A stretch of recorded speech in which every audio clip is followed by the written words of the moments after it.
The tensions in Dakshin Kannada district following that recent murder of a young man. The Karnataka government has transferred the Mangaluru City Police Commissioner Anupam Agarwal and appointed Sudhir Kumar Reddy in his place. And Radhika, do remember these were back-to-back deaths that were reported in Mangaluru. So, the law and order situation was being questioned and now action is being taken.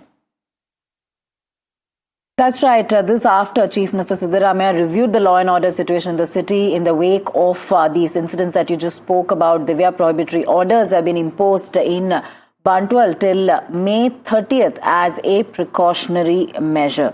In fact, we're joined by Deepak on this. Deepak has brought us this report. Take a look.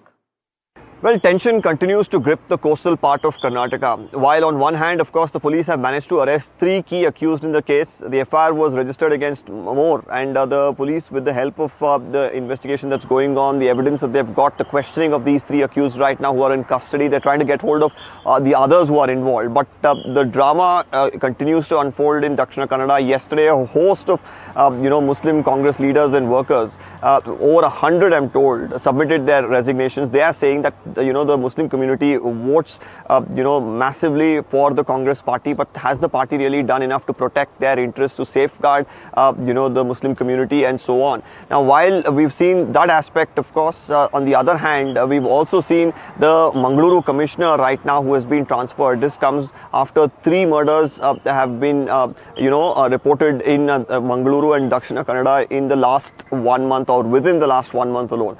There could be more officers who could face the axe, is what I'm learning. There's also, of course, another development as far as the anti-communal squad. While it was announced a couple of weeks ago, there is, of course, a formal notification in this regard. A DIG level officer will be, taking over the anti-communal force, which will have members of the anti-Naxal squad, which will be trying and putting an end to, communal hate crime in the region. Whether this will actually have any sort of bearing, will it put an end to these retaliatory hate crimes and communal crimes, is the big question that currently looms large.